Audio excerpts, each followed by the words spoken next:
What is the role of discipline in a man's life? Today on Grace and Truth, we're going to talk about how small decisions actually can play a huge role in taking back control of your life, your spiritual existence, and really everything about how you function as a man. This is going to apply to women as well, but my guest and I, Grant Castleberry, are going to be thinking first and foremost about men, because today many men are struggling and men don't know where to start. They don't know where to rebuild their life, to where to begin, where to get a foothold as they slide down a mountain of struggle. So today on Grace and Truth, we consider discipline. Welcome to the podcast. My name is Owen Strachan. I will be your host. I am joined today by Grant Castleberry, a dear friend. He's the senior pastor of Capital Community Church. He's the founder and president of Unashamed Truth Ministries, and he's an all-around baller. Welcome, Grant.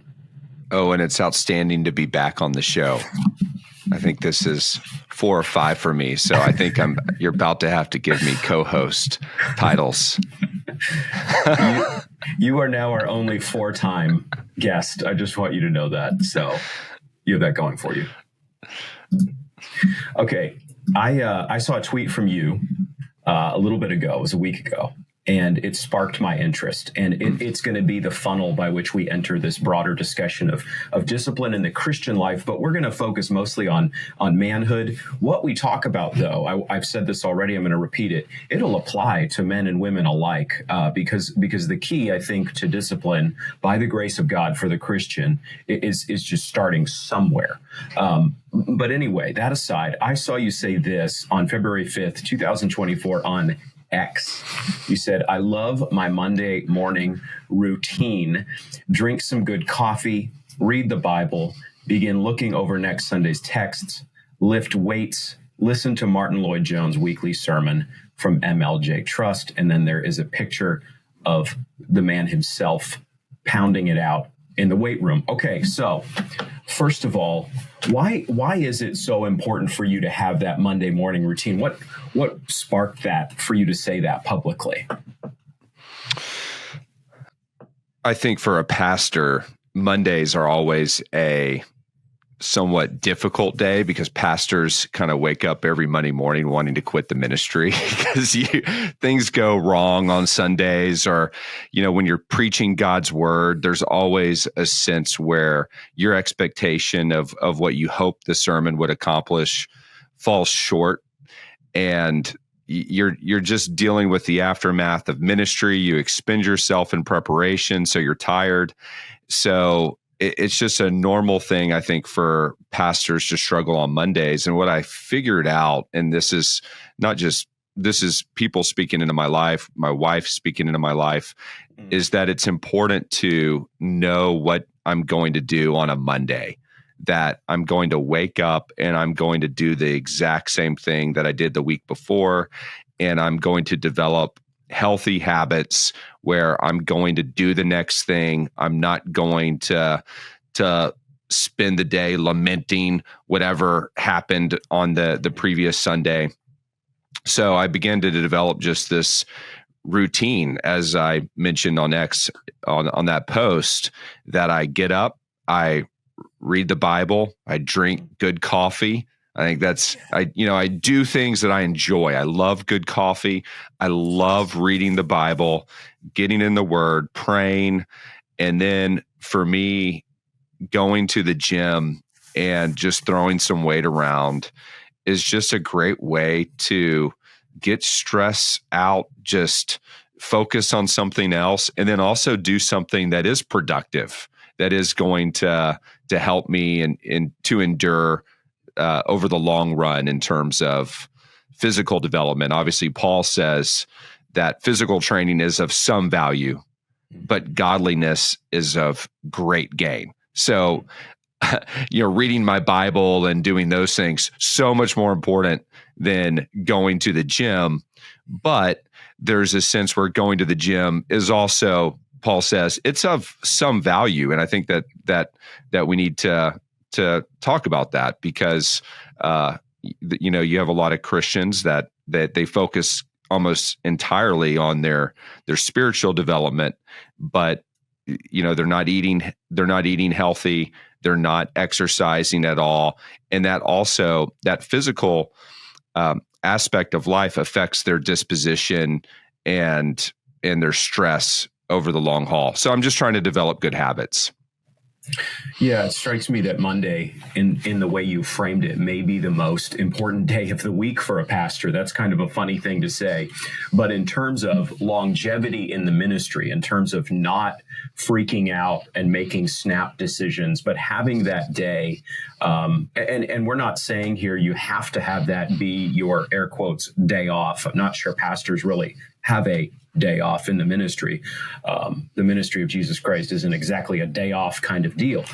But nonetheless, we are not made to only be sort of spiritual robots, just powering through everything, not taking care of ourselves. When you look at church history, when you see a figure like a John Calvin or another like a John Owen, titans of the faith, men we hugely look up to, and rightly so. And yet, as I have studied their lives and some others, Grant, I don't know that I necessarily see a whole lot of balance in terms of how they ate, in terms of physical care of their body.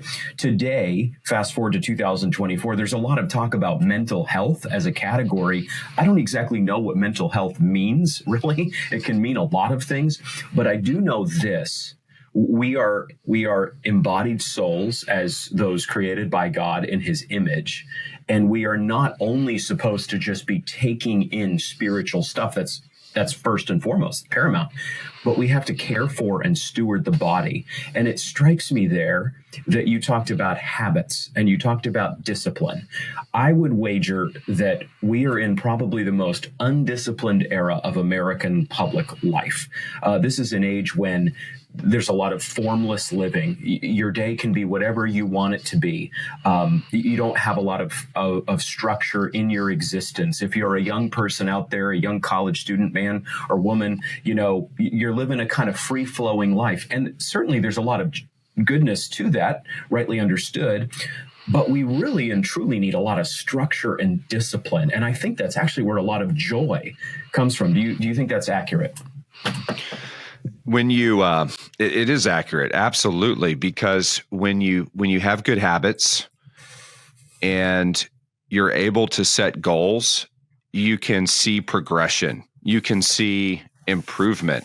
And I read a Jay Adams article a long time ago. Jay Adams, founder of Nouthetic Counseling, and Jay argued in this article that one of the reasons why people are depressed is because they don't see their sanctification progressing. They don't see their life goals progressing. They're just kind of languishing. And when you're languishing, it feels like your life is meaningless. So when you're able to achieve goals, this is just how God wired us. You feel like you are contributing something meaningful for the kingdom, for the glory of God, all those things. And the way that you can do that is by creating good habits. It's just, and it's small things. It's saying, okay, I'm going to get up in the morning every day and I'm going to read 3 chapters in the Bible. And then I'm going to pray. I mean, these are small commitments, and it's then not beating yourself up if something happens. The kids wake you up in the middle of the night and it doesn't happen, but it's saying, okay, the next day I'm going to get back up on the horse and I'm going to try to keep this habit. And over time, those habits become disciplines. And then it starts to become where you're operating automatically. I don't have to think about it. I don't have to think about what I'm going to do when I get up. I don't have to. Then I'm going to read. I'm going to study, and then I'm going to go to the gym, and I don't have to think about it. I just do it, and then you start to, as those disciplines become entrenched, you're able to produce more than you could before. Yeah, my wife has been very helpful for me. You mentioned your wife earlier. I am a kind of free-flowing type. I think if I was left to my own devices, I would be like a rapper. I mean, I would sleep till... You are a rapper, right? I would be an actual successful rapper, and I would sleep till noon and stay up till 3 and just, live a rock star life in that respect, only in terms of time, I should say. But that's really not, honestly, certainly as an adult, where a lot of flourishing is found. It's found the opposite way. And it just strikes me here that message that our culture gives us of a kind of unbounded life. You do you. There are no strictures or structure upon you. You just live your own self-curated, self-created existence, and no one can tell you otherwise. Well, listen, of course, there's freedom in the Christian life. For freedom, Christ has set us free, Galatians 5:1. That applies in lots of different categories. It's very important. But so too are the spiritual disciplines, reading the word, being in prayer, serving your church, these sorts of things. And then discipline more broadly is so important for a Christian. I want to think now about men in particular, because I think this spirit of the age that I just tried to mention a little bit, what I'm going to call formlessness, where you're just kind of an amoeba drifting in the atmosphere, or a log drifting out to sea, and you think you're happy. You think you're doing great. You're not actually very happy. And this is why I think so many men, especially young men, who have grown up in formless homes, without authority, without discipline, without structure, they're turning to Jordan Peterson and Joe Rogan and David Goggins and Cameron Haynes and all these, Jocko Willink, all these kind of voices who urge discipline. I think is it Jocko Willink who famously does the time on his watch to wake up or something, and it's obscenely early. It's like 3:52 a.m. every day. Yeah. It's like he takes a picture of it and puts it on social media, and I'm not sure. I'm up before you. Yeah. I'm up before you. Yeah. Rise and grind, all that sort of thing. Yeah. Yeah. But I actually think guys are going outside of Christianity for that guidance, because we're not necessarily getting into the church, but men need structure. Talk to us about that, Grant. What you're talking about there, I think, is a rise of Stoicism, where it's a lot of be disciplined, have a kind of stiff upper lip, endure pain, accomplish things, grind. So there's some of that there. And I think some of those leadership guys that you're talking about, Jordan Peterson and Jocko and those guys, and some of it is helpful. We need discipline, and this is the intersection that you're talking about. Famous verse, train yourself for godliness. I know Don Whitney, you and I both had him as a seminary professor for spiritual disciplines of the Christian life. Yes, at Southern Seminary, and there's a sense where that discipline and having a routine helps keep men focused on what we need to do, whether it be for family, whether it be for our vocation, whether it be for home life, whatever it is. It's really helpful. And I think when I think about this, I think about my father-in-law, Dr. Carl Broggie, pastor in South Carolina. And one of the unique things about him is I understand he's a man of routine. He's a man of discipline. Is if you were to ask me at any given hour during the week, I could probably tell you what he's doing because he's that much a man of habit and he's that much a man of discipline. And because of that, he's able to produce a lot, but he's steady. And he's not this roller coaster of emotion where it's like, oh, the past 2 weeks I haven't accomplished anything. No, he's disciplined. He's normally in the same place, the same time, doing the same thing every week. And I think that brings a lot of stability, enables you to maximize your time for the glory of God and the expanse of his kingdom. Yeah, and what we are talking about here is grace-powered discipline. I think you could say, you think of how Paul says to Timothy, 2 Timothy 2:1, be strengthened by grace, my child. And so that's what we're talking about. We're not talking about that stoicism that you rightly identified, a kind of self-driven, effort-driven stoicism where you're making yourself better and it's being done in your own strength. You could try it that way. We're talking about what the grace of God does in us, and we're claiming the grace of God that flows through the cross of Jesus Christ and the resurrection of Christ into our lives. I think I would say to you, to the listener out out there, the viewer, that kind of life that Grant just talked about, where his father-in-law is like iron disciplined throughout the week, which I love, that begins small. So if you're listening to this conversation and you're hearing Grant talk rightly about discipline and kind of a patterned life and all the goodness that flows from that, and he's doing a great job of talking about that. Here's the thing I would say. You can end up condemning yourself if you're looking at the ideal and going, oh, well, that's not me. That's not remotely me. If you're listening to this as a wife, as a mom, and you're going, well, that's not my husband and that's not our home, and we're kind of in a disarray and chaos, and we're just so far from this. What I think I would say, you tell me what you would say, Grant, is just start somewhere, start small. For a lot of us, there are seasons in our life when it feels like we're sliding down the mountain, to use that metaphor I introduced in the intro, and you can't stop the slide. You're just tumbling. You're in free fall. What you got to do in those kind of situations, again, by the grace of God in you as a believer through the Spirit's power, is you got to find a foothold. You got to find a handhold, and you got to start crawling back up, and you got to build that discipline small. But great things come from small things. Would you concur with that advice, Grant? It's such you quoted 2 Timothy 2:1, where Paul gives that admonition to Timothy to be strengthened in the Lord. And then he begins all of the imperatives, to entrust to in the presence of many witnesses, to faithful men, the things that he had been entrusted, who will train others also, to go and rightly divide the word of truth, to preach the word of God, all those imperatives that follow being strengthened by God's grace. Yes. So that is such an important point when we're talking about all of these.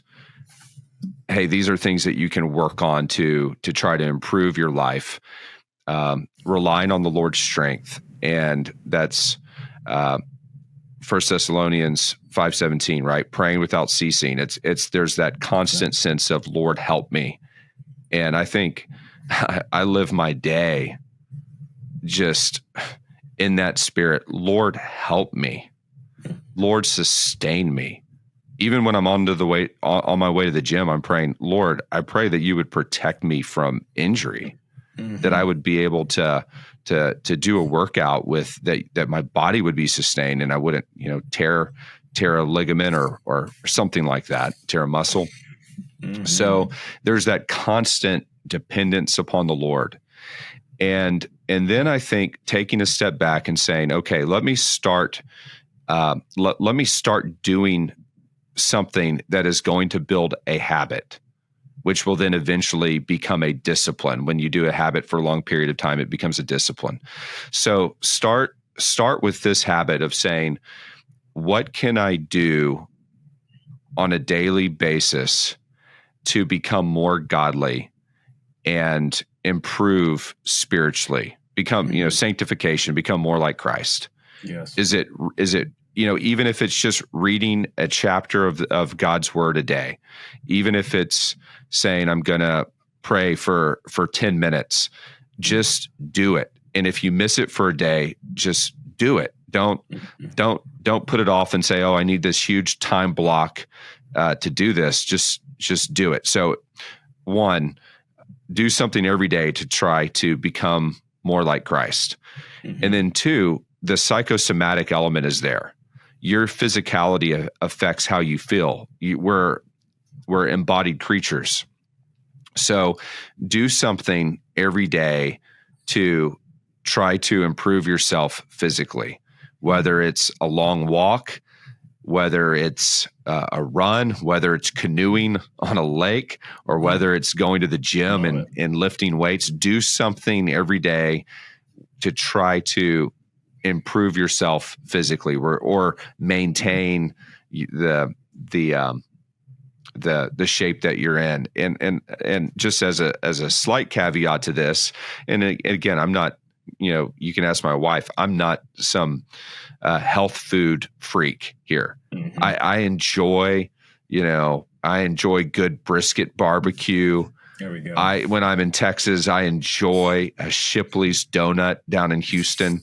I enjoy some of the good foods that God has given, but at the same time, you have to have a modicum of self-control and self-discipline when it comes to food. And so it's important to be able to say no, to tell your body, no. Yeah. I will not eat that ice cream sandwich at 10 o'clock at night. Oh. No. Yeah. So those things are important. And then I think beginning to set goals and the way that I think you do this is you set a long-term goal. Okay. This is where, by the Lord's strength, this is where I think the Lord's leading me to go. I think this is what the Lord's leading us to do as a family. I think this is what the Lord's leading me to do vocationally. And then start to think back and you begin to work backwards. And you say, okay, in order for me to get there, what has to happen? And you start to work backwards to where you come to the present and you say, okay, if these wickets fall into place, then I can meet that long range goal. And then you incorporate whatever those little goals are into your daily habit. So right now I'm trying to write a PhD dissertation, and I'm trying to do it as a father of 5 while I'm pastoring a church and leading a ministry. And that's really hard. Yeah. And so my daily goal is I'm writing 300 words a day on the dissertation, which takes me about 30 minutes. And not every day am I able to do it. So there's some days. Sunday is a very busy day, morning service, evening service at our church, 5 kids. And I'm not beating myself up over that I missed my 300 word goal, but I'm trying to come back to it and hit it again, Monday and today and so on and so forth. So working backwards is helpful, and then trying to meet those goals, but at the same time, not being legalistic where it's like, okay, I missed it. I'm the worst person in the world. We got to be realistic about life happens. There's family emergencies. There's all sorts of things that we need to be able to be flexible with, and we need to be able to serve others. Right. I mean, this is part of being a Christian, is that we put others' interests ahead of our own. Yeah. And so sometimes people become so focused on, I got to do this, that they become so myopic that they don't care about other people. And that's not good. That's not godly. That's not Christ-like. So we kind of hold these goals and these disciplines with an open hand, knowing that we might need to correct course in terms of our responsibilities to serve other people. Man, that was fire. Yeah. Possible title of the episode: Gospel-Centered Canoeing. Another possible title. Do you ever canoe? Did you ever do that up in Maine? Love canoeing. It's so peaceful. I love canoe. That's our next podcast episode together. We're going to just do canoeing. I love canoeing as well, except when you're canoeing against the tide on a river. But yeah. Canoeing actually is a wonderful metaphor for what we're talking about. We're just kind of plucking this from the air here. You just randomly said canoeing, and you hit the center, you hit the bullseye of this Maine boy's heart. But I mean, in canoeing, you got to go a long ways, right? When it's really fun, you're like, we're going to an island. We're going to canoe out to the island over there. You can't even see it when you start. And it's just one stroke at a time, right? And it's very hard work, honestly. And especially if you get some elements in the mix there, some wind and some rain or whatever, but you got to keep going. But there's absolutely nothing fancy about canoeing. It is just one paddle stroke at a time. And if you commit to canoeing to the island a mile away, for 5 minutes, and then you're just going to drift out in the lake, it ain't going to be good for you or for anyone you're with. So canoeing, I'm really evaluating the title of this episode. This really may be Gospel-Centered Canoeing, but No, honestly, that's an apt metaphor. And it is so fun to take a canoe out in a lake by yourself and just canoe around. I love it. Yeah. I mean, I could go on there, but give us a minute on canoeing while we're at it. What's your experience with canoeing? So, well, I was in the Boy Scouts growing up, so canoed quite a bit doing that. But my family owned a lake house in Wisconsin. My great grandfather built it, and it was on Lake Namakogan. We've since sold it. And there was an island out in the middle of the lake, multiple islands, but there was one island called Payne's Island, big island. And I would take a canoe from our lake house, and I would paddle out to that island. And then I would go around the island and come back. It would take me about an hour. And to this day, that's like my peaceful place. When I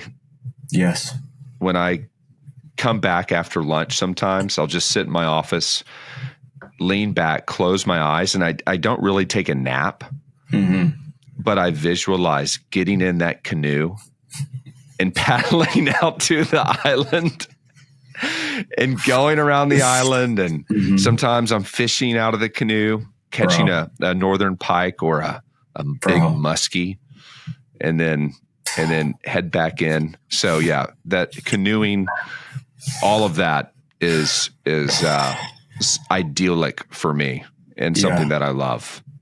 But you're so right. It's such a great picture of life and the disciplines that we're talking about, that you have to keep going, right? You know, you can't, if the waves become choppy, if it becomes difficult, you can't just throw in the oar and say, I'm done. You gotta try to get back. And you have to also course correct at times because the wind throws you off, or you make too strong of a stroke, and so the canoe corrects in another way, and you're like, okay, I need to do a J stroke or whatever to try to get us going in the right direction. And that's life's like that, so you try to keep rowing. That's your disciplines, but know that you're going to get hit, you're going to get knocked off track, and you're constantly going to be course correcting. You're constantly going to be trying to pick the oar back up and put it in the water again and again and again and again. And it's not going to be perfect where the canoe stays on one line. There's going to be misdirection and everything else. But by the grace of God, and this is where I think the Christian life, where the canoeing illustration breaks down, because by the grace of God, Philippians 2:12, God is working within you, for His good pleasure, and ultimately, God is the one who is going to bring you home. He is going to be the one that helps you finish the race and keep the faith. That's the doctrine of the preservation of the saints. Jesus says in John chapter 10 that no one can take his sheep out of his hand. And then my Father who is greater than me, no one can take them out of his hand. So there's that. I think that's a warm blanket for the Christian, that you keep striving, you work out your salvation with fear and trembling, you try to discipline yourself, but know that God is sovereign and that God is going to be the one who safely sees you home. Amen. And now that this episode has been completely hijacked by canoeing, when you persevere in the race, when the grace of God is at your back, driving you onward, as you were just talking about with Philippians 2:12 and 13, in all seriousness, then the thing is, you get to the island, then you get to the mountain, then you get to the destination, and then you can relax and enjoy things and savor God's good gifts. And you talked about a donut. For me, it might be a milkshake, for example, or a burger or something like this. In all seriousness, whatever it is out there, God doesn't actually want us to only live in iron discipline. I think he does genuinely want us to live a disciplined life. 1 Corinthians 9:27, where you took us many minutes ago. But he wants us as well to just enjoy the good gifts that are filled in this world. All the things you can find that are pleasurable and fun and good. And sometimes those of us who speak a good word for discipline can almost end up in a kind of ascetic lifestyle where all we do is enjoy a discipline itself. Discipline is good. There is actually pleasure in discipline, as we're both saying, a lot of it. But that's not the only pleasure in the world. There are all sorts of good gifts of God, common grace. And then for the Christian, we receive them as an artifact of special grace. And we can enjoy life. We just want to say this. I want to say this as we conclude this podcast and hear from you in conclusion. We can enjoy life. It's not wrong to have a lot of fun in your life. It's not wrong to have a lot of laughter in your marriage. It's not bad as a dad to be, a playful dad and have games with your kids. And it's not wrong to enjoy good food and good books and good coffee and beautiful sunset and all these other things. I would want to say that and be heard in that respect as we wrap, Grant. Would you agree about pleasure and common grace in this world? Absolutely. You want to, for the glory of God, you want to enjoy the gifts that he's given. And you don't want to be, I think, so overly rigid that you can't take a step back and say, you know what, right now, I need to enjoy this time with my family. We're on vacation and I'm spending time with the kids doing this. I don't need to go spend that hour and a half in the gym that I normally do during the week, or, so yeah. There's a sense, right, where Christianity helps you understand your priorities, that God is first and foremost, his glory and his honor, that if we're in a family, that our spouse, our wife or husband, and then our kids are there as priorities, that we need to serve them, and then our work. And then, but as believers, I love Whataburger down in Texas. I love you talk about milkshakes, like a Whataburger milkshake. I had one in January when we were there for the Truth and Love conference. I never drink milkshakes. But when I was down there, I was riding around with my sister and I said, pull over to Whataburger. I want a Whataburger milkshake. Do it. And I enjoyed it. It was just, there was no guilt there, no shame there. I enjoyed the Whataburger milkshake for the glory of God. So yeah, enjoy the good gifts that God has given. Isn't that Ecclesiastes? That's how Solomon closes Ecclesiastes. Yes. It's like, look, life is short. We're all going to die. Enjoy the good things that God has given, knowing that they are gifts from him. They are not ultimate. God is ultimate. Be disciplined. At the same time, don't do the milkshake every day. No, you don't need to do that every day, because then it becomes excessive and you're hurting yourself now. Yeah. But from time to time, take a step back and say, okay, I'm going to enjoy this, and it's all good. It's all good. Well, thank you to Grant Castleberry for he rides the lightning with me. We start out with Monday morning gym routines.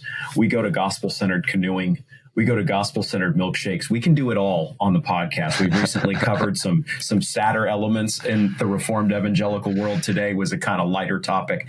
And in all seriousness, Grant, thank you for your insight. And I pray that this will help lots of folks out there find a good balance, a grace-driven balance of structure and freedom. So thank you for being with me today. Thank you, Owen. Always a pleasure. Always.